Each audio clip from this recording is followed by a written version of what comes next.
School के पियन को बुलाकर कहा, घनश्याम, इस कुर्सी के दोनों हाथ तोड़कर अलग कर दो। क्यों मैडम जी, क्या हुआ?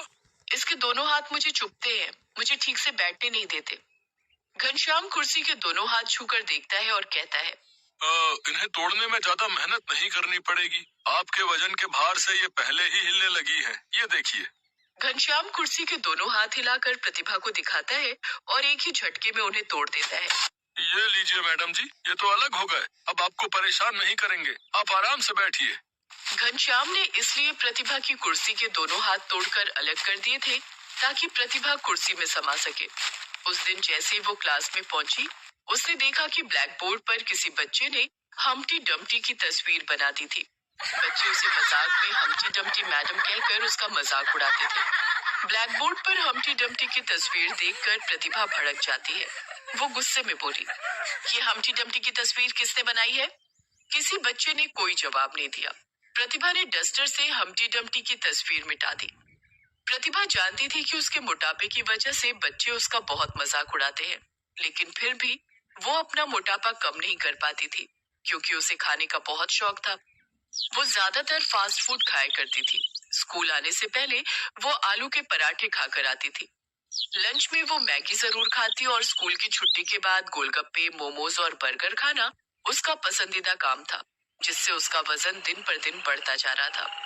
लेकिन प्रतिभा का अपने मोटापे की ओर कोई ध्यान ही नहीं था, जिस वजह से बच्चे तो बच्चे, अब स्कूल की दूसरी शिक्षिकाएं भी प्रतिभा का मजाक उड़ाने लगी थी। अपने मोटापे की वजह से वो काफी धीरे धीरे चल पाती थी। वो देखो, प्रतिभा आ रही है, खाने की दुकान। मुझे तो डर लगता है कि इसके चलने से कहीं धरती न फट जाए। पता नहीं धरती माता इसका बोझ कैसे संभाल पाती होगी।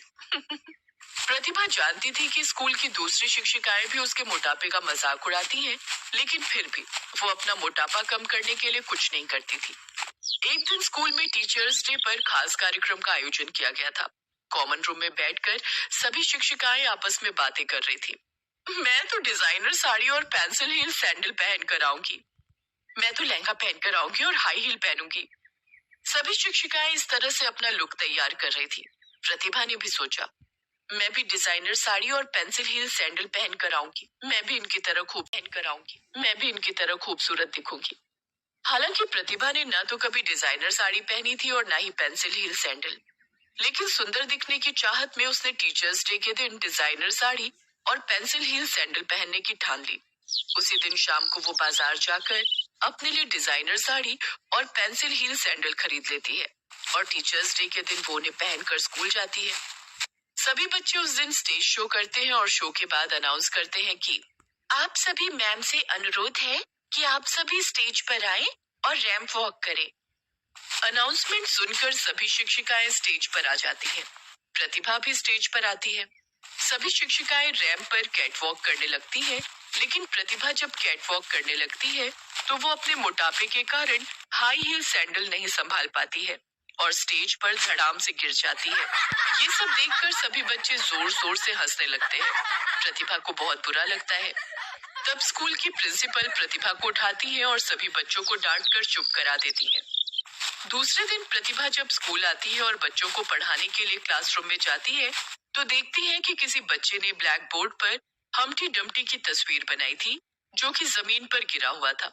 वो समझ जाती है कि बच्चे उसी का मजाक उड़ा रहे हैं। उस दिन तो हद ही हो गई।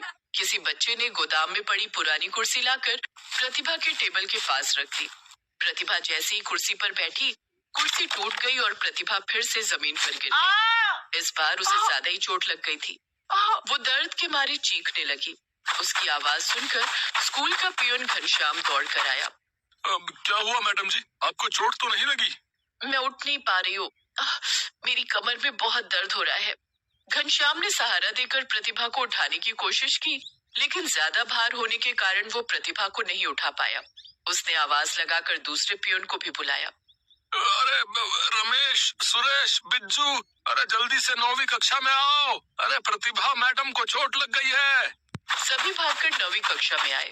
चारों ने मिलकर प्रतिभा को उठाया, तब कहीं प्रतिभा उठ पाई, लेकिन वो चल नहीं पा रही थी और उसे काफी दर्द भी हो रहा था। स्कूल की प्रिंसिपल बेड पर बैठे बैठे वो और भी खाने लगी, जिस कारण वो पहले से भी ज्यादा मोटी हो जाती है। अब तो मैं पहले से भी ज्यादा मोटी हो गई हूँ, बच्चे तो मेरा और ज्यादा मजाक उड़ाएंगे। मुझे कुछ करना होगा। इस बार टीचर्स डे पर मैं पतली होकर रैंप वॉक करूंगी। प्रतिभा प्रिंसिपल से कहकर कुछ दिन की छुट्टी और मांग लेती है। मैम, मुझे अभी डॉक्टर ने कुछ दिन और रेस्ट करने के लिए कहा है। कोई बात नहीं प्रतिभा, तुम पूरी तरह से ठीक हो जाओ तभी स्कूल आना। Thank you ma'am.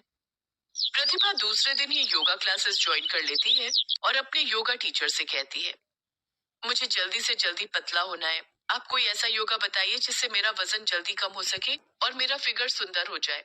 बिल्कुल मैम, मैं आपको वैसा ही योग बताऊंगा जिससे आपका वजन जल्दी कम हो जाएगा, लेकिन साथ में आपको अपनी डाइट पर भी कंट्रोल करना होगा। डाइट पर कंट्रोल? देखिए, अगर आप अपनी डाइट पर कंट्रोल नहीं करेंगी तो योग करने से भी ज्यादा फायदा नहीं होगा। अगर आपको अपना फिगर फिल्मी एक्ट्रेस की तरह बनाना है तो आपको कंट्रोल डाइट ही लेनी होगी। ठीक है, मैं कोशिश करूंगी।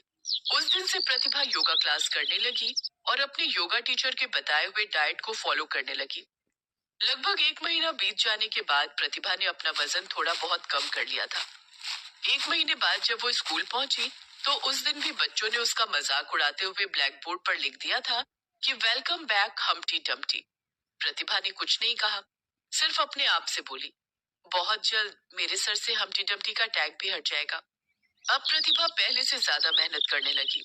वो स्कूल आने से पहले सुबह 5 बजे उठकर जॉगिंग करती और खाने में ओट्स, सूखी रोटी और हरी सब्जियां और दाल का पानी लेती। फास्ट फूड को उसने सुबह 5 बजे उठकर जॉगिंग करती और खाने में ओट्स, सूखी रोटी और हरी सब्जियां और दाल का पानी लेती।